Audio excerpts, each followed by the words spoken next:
4, 5, 6.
Atın kім?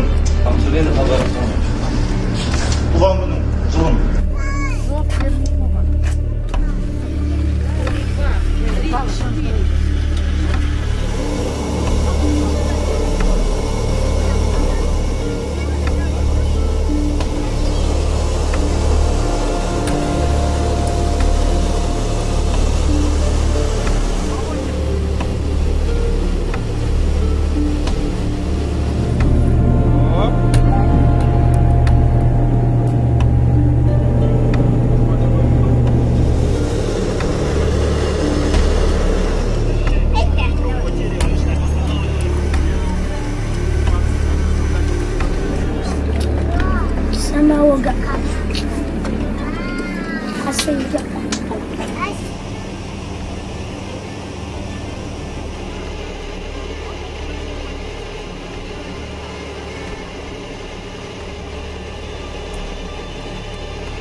Сейчас у меня такое вот ощущение, что я многим обязана Казахстану. Я не знала, то мне плакать, то ли мне смеяться, даже я в шоковом состоянии была.